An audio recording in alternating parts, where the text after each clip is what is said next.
Hello friends, तो guys आज मैं आपको बताने वाली हूँ 4 टक्स ब्लाउज़ की स्टिचिंग कैसे करें। तो यहाँ पर ये ब्लाउज़ है मेरा, जो कि मैंने स्टिचिंग किया हुआ है।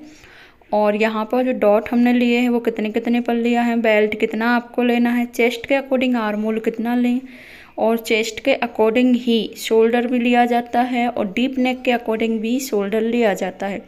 तो यहाँ पर आपको डीप नेक के अकॉर्डिंग कितना शोल्डर लेना है, तो ये सब आज मैं आपको बताऊंगी। तो वीडियो में एंड तक बने रहना है, वीडियो को स्किप नहीं करना है।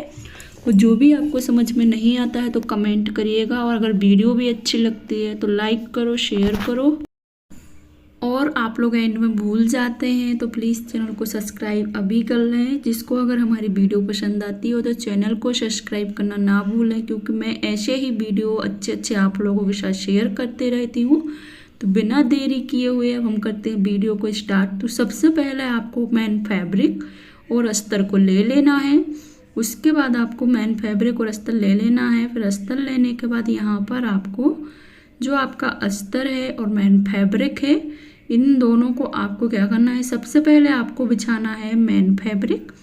मेन फैब्रिक के ऊपर आपको बिछाना है अस्तर। तो आप जो मेन फैब्रिक है वो आपको बिछाना है सीधा, जो कि सीधा पार्ट आपकी ओर रहेगा, उल्टा पार्ट आपकी मशीन की पट्टी पर रहेगा। ठीक है, तो यहाँ पर हम इसको सीधा बिछाएंगे। सीधा उल्टा जॉर्जेट फैब्रिक में अब हम मतलब पता नहीं कर पाते हैं, तो आपको जॉर्जेट फैब्रिक में बहुत ध्यान रखना है सीधा उल्टा का। ठीक है, तो इसी तरीके से आपको ऐसे बिछाना है जैसे मैंने बताया हुआ है। ठीक है, अब इसके बाद हम इसको देखेंगे, चेक करेंगे कि हमने सही लिया है कि नहीं लिया है। तो यहाँ पर हम इसको बिछा लेंगे। बिछाने के बाद अब आपको क्या करना है, जो आपका मेन फैब्रिक है उसके ऊपर आपको लाइनिंग पार्ट को बिछा लेना है। और हाँ, ये जो हमारी ब्लाउज है वो है 37 इंच चेस्ट साइज़ की ब्लाउज स्टिचिंग करने वाले हैं। और ये 4 टक्स ब्लाउज है बेल्ट वाला। ठीक है, और फ्रंट में हम इसमें हुखाई की मतलब हुखाई करेंगे। अब जैसे इसमें ये अस्तर में बहुत सभी अस्तर में लिखा हुआ आता है, तो जॉर्जेट के फैब्रिक में तो हम ज़्यादा कुछ नहीं कर पाएंगे। बाकी जो मोटा कपड़ा रहता है तो उसमें आपको जो लिखा हुआ है वो ऐसी तरीके से रखना है ताकि वो अंदर की तरफ चला जाए। ठीक है, सीधा पार्ट आपकी ओर रखेंगे ना तो वो अंदर की तरफ छुप जाएगा जो भी लिखा हुआ है। ठीक है, तो इसका भी आपको ध्यान देना है। अब यहाँ पर हम जो हमारा अस्तर बिछाया हुआ है, अस्तर को बिछाने के बाद आपको एक दो तीन जो भी आपके पास अल्पिंस है तो अल्पिंस लगा लें। ठीक है, उसके बाद ही आपको हाफ इंच अंदर की ओर लेते हुए पूरे गले पर सिलाई कर लेनी है। तो यहाँ पर हम पूरे गले पर सिलाई कर लेंगे। ठीक है, तो अब यहाँ पर आपको क्या करना है, धागे को कर देना है कट। धागा हम यहाँ पर कट कर देंगे और अल्पिंस आपको निकाल लेनी है, साइड में रख देनी है। और यहाँ पर हम जो भी एक्स्ट्रा धागे उसको आपको कट कर लेना है। साथ में ही आपको आपके ब्लाउज में फिनिशिंग करते जाना है। अब इसके बाद जो भी हमारे गले में एक्स्ट्रा फैब्रिक है उसको हम कट करेंगे। वो भी आपको अस्तर के बराबर से फैब्रिक को कट करना है। जो लोग मतलब पहले से स्टिचिंग करते हैं तो बेसिक चीज़ें ये बहुत से लोगों को आती होंगी। जिसको नहीं आती हैं बेसिक चीज़ें तो कमेंट कर देना जो मैं नहीं बता पाऊँ।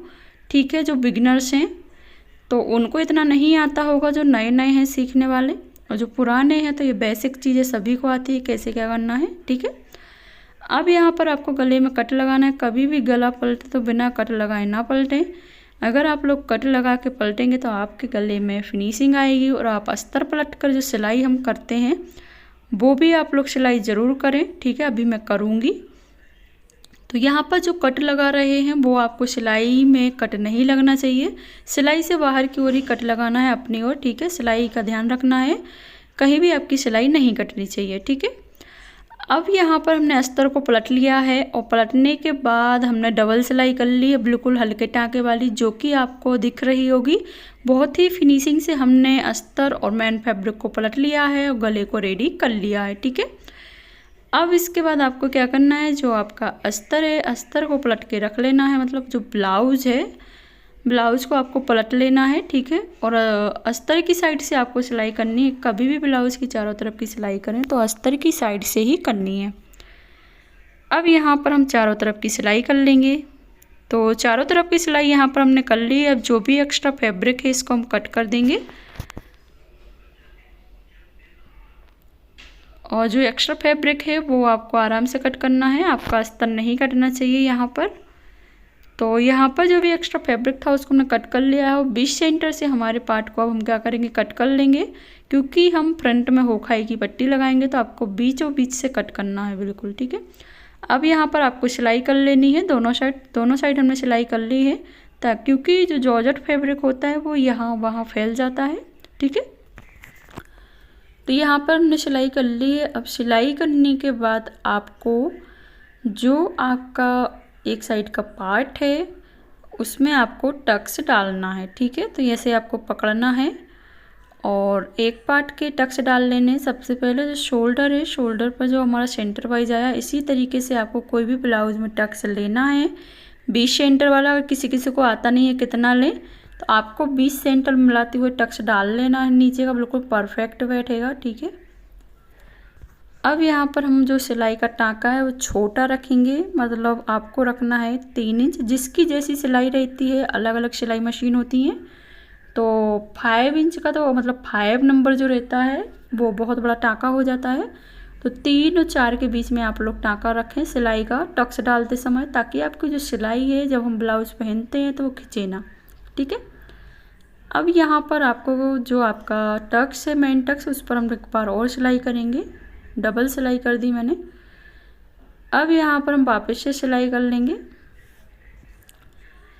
तो जो हमारी हुखाई की पट्टी तरफ वाला टक्स है उसको डालना है। इसके बाद हाँ, और जो भी 4 टक्स ब्लाउज की स्टिचिंग करते हैं तो सबसे पहले जो हमने टक्स डाला है वही टक्स आपको सबसे पहले डालना है, उसके बाद ही आपको अदर टक्स लेने हैं, ठीक है।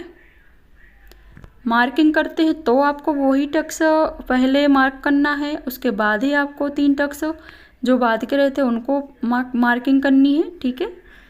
तो 3 टक्स हमने यहाँ पर डाल लिया। अभी साइड वाला टक्स डालेंगे, और टक्स डालते समय बहुत ध्यान से डालना है, क्योंकि जो जॉर्जेट फैब्रिक है और भी फैब्रिक जो आते हैं सॉफ्ट वाले, तो वो क्या हो जाते हैं, छूट जाता है सिलाई करते समय। तो फिर हम सिलाई खोलते हैं तो फैब्रिक भी ज़्यादा मजबूत नहीं होता है, तो वो फटने जैसी हालत में हो जाता है, ठीक है। तो आराम से शांति से कोई नोकेला जो मतलब नॉक वाला जो भी चीज़ आपके पास हो, जैसे मैं कर रही हूँ, इसी तरीके से आपको टक्स डाल लेने हैं, ठीक है।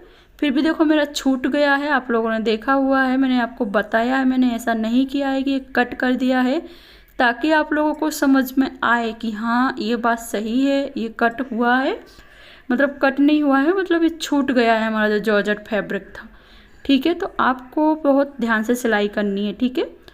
तो यहाँ पर हम इस पर वापस से सिलाई करेंगे। तो अब आप लोग देख सकते हैं ये मैंने वापस से सिलाई कर ली है, तो पूरे टक्स की सिलाई यहाँ पर हमने कर ली है। जॉर्जेट फैब्रिक थोड़ा खिंच जाता है तो उसको आपको संभालते जाना है।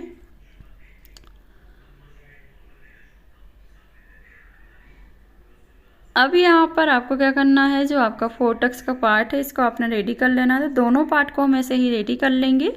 तो दोनों पार्ट यहाँ पर हमने रेडी कर लिए है। अब हम करेंगे बेल्ट की स्टिचिंग। तो बेल्ट जो भी है वो आपको ले लेना है, और अस्तर और बेल्ट की स्टिचिंग कर लेते हैं। सबसे पहले तो आपको बेल्ट को आमने सामने बिछाना है। कभी भी बेल्ट के बारे में बहुत से लोगों से मिस्टेक हुई होगी, हमसे भी हुई है।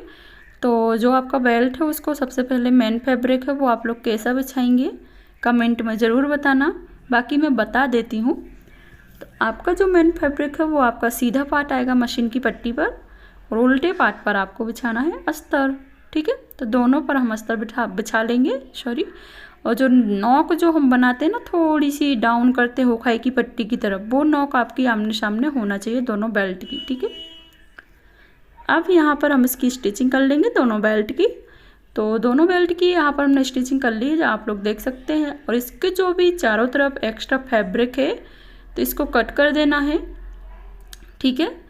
एक्स्ट्रा फैब्रिक आपको कट कर लेना है, फिनिशिंग कर लेंगे बेल्ट में हम। और यहाँ पर आपको अस्तर का ध्यान रखना है, अस्तर हमारा नहीं कटना चाहिए, ठीक है। नहीं तो आपकी लेंथ कम हो सकती है अगर अस्तर आप छांटेंगे, तो अस्तर का आपको खास ध्यान देना है।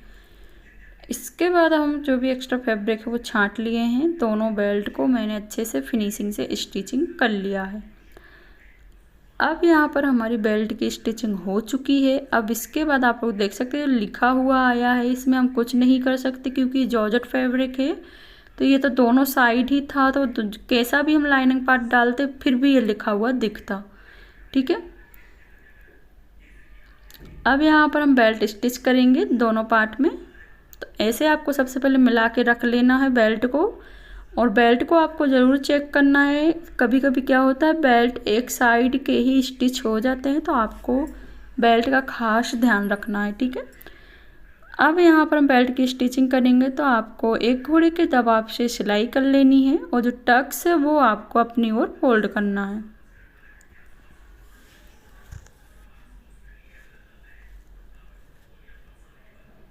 इसको अच्छे से फोल्ड कर लेना है जैसे मैं कर रही हूँ। फिर आपको आपके बेल्ट को लेना है और स्टिच कर लेना है। तो यहाँ पर हमने पूरे बेल्ट की स्टिचिंग कर ली। आप लोग देख सकते हैं एक साइड का पार्ट में हमने हमारा जो एक साइड का पार्ट था उसमें मैंने बेल्ट को स्टिच कर लिया है। दोनों ही बेल्ट मेरे स्टिचिंग हो चुके हैं। अब मैं लगाऊंगी हाई पट्टी। तो हाई पट्टी बर हमेशा मैं लगाती हूँ राइट साइड में, कहीं कहीं लेफ्ट साइड में चलता है हाई पट्टी, वो तो अपने अपने मन की बात है ये। तो हाई पट्टी आपको उल्टी साइड से रखनी है और एक घोड़े के दबाव से सिलाई कर लेनी है। यहाँ पर मैंने सिलाई कर ली, आप लोग देख सकते हैं। अब आपको इसको पलटना है और एक और सिलाई करनी है जो फिनिशिंग की सिलाई रहेगी। ठीक है, इससे ही आपकी क्या है पट्टी में फिनिशिंग आएगी। हर सिलाई का आपको बहुत ध्यान रखना है। ठीक है, अब यहाँ पर ऊपर की जो हमने 1 इंची एक्स्ट्रा लिया था ये हर पट्टी में आपको एक्स्ट्रा लेना है क्योंकि ये पट्टी फिनिशिंग के लिए होती है। ठीक है, तो यहाँ पर जो भी धागे आ गए उनको हम कट कर देंगे पहले ही।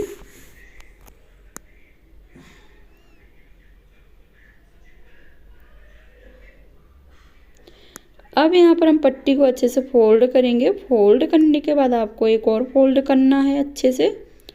ठीक है, और इस पर हम करेंगे सिलाई। सबसे पहले हम ऊपर की ओर से सिलाई करेंगे क्योंकि ये जॉर्जेट फैब्रिक है तो ये फिसल जाता है। ठीक है, तो ऊपर की ओर से हम सिलाई करेंगे नीचे की तरफ।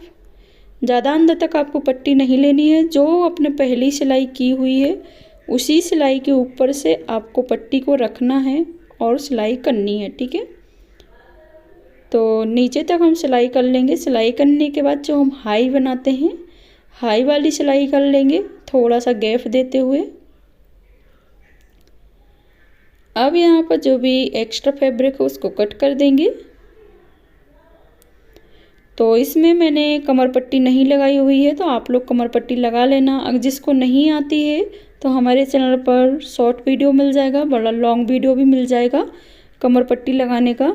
बाकी मैं यहाँ पर देखती हूँ अगर वीडियो क्या है कोई ज़्यादा बड़ा हो जाता है, इसलिए कोई चीज़ें मुझे जल्दी स्पीड में दिखानी पड़ती हैं। ठीक है, और कटिंग और स्टिचिंग का एक साथ हम वीडियो नहीं डाल सकते क्योंकि वीडियो बहुत बड़ा हो जाता है। तो यहाँ पर हमने हुक पट्टी लगा रही हूँ मैं। अब आपको हुक पट्टी लगाना है और सीधी साइड से अंदर की ओर। ठीक है, हाई पट्टी हमने लगाई थी उल्टी साइड से सीधी साइड की ओर, और हुक पट्टी हम लगाएंगे सीधी साइड से अंदर की ओर। ठीक है,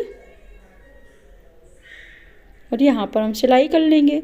आपको यहाँ पर सिलाई कर लेनी है इस तरीके से। तो ये मेरा 4 ब्लाउज था जिसकी मैंने स्टिचिंग कर ली है। ठीक है, और यहाँ पर मैंने कमर पट्टी लगाई हुई है जो कि आप लोगों के साथ में शेयर नहीं कर पाई। रीज़न आपको मैंने पहले बता ही दिया क्या रीज़न होता है। ठीक है, तो ये रहा मेरे ब्लाउज़ का फाइनल लुक जो कि रेडी हो चुका है। ठीक है, अब यहाँ पर मैंने मेरे ब्लाउज़ को रेडी कर लिया है, आप लोग देख सकते हैं। इसी तरीके से आपको ब्लाउज़ को रेडी कर लेना है। और जो भी आपको समझ में नहीं आता है तो कमेंट करें। अगर वीडियो अच्छी लगती है तो प्लीज़ एक लाइक ज़रूर कर दें और अपनी फ्रेंडों के साथ ज़रूर शेयर करें। हर वीडियो शेयर करें ताकि वो भी कुछ नया और अच्छा सीख सकें। ठीक है, तो यहाँ पर मैं वीडियो को करती हूँ एंड। वीडियो एंड करने से पहले सभी लोग से मैं बोलना चाहूँगी कि ज़्यादा से ज़्यादा मेरे चैनल को सपोर्ट करें, चैनल को सब्सक्राइब करें, और जो भी आपको समझ में नहीं आता है तो प्लीज़ कमेंट करें और एक अच्छा सा कमेंट ज़रूर करें ताकि मुझे अच्छा लगे कि हाँ भाई सामने वाले को समझ में आता है मेरी वीडियो में। ठीक है, तो thanks for watching, bye bye guys, मिलते हैं नेक्स्ट वीडियो में।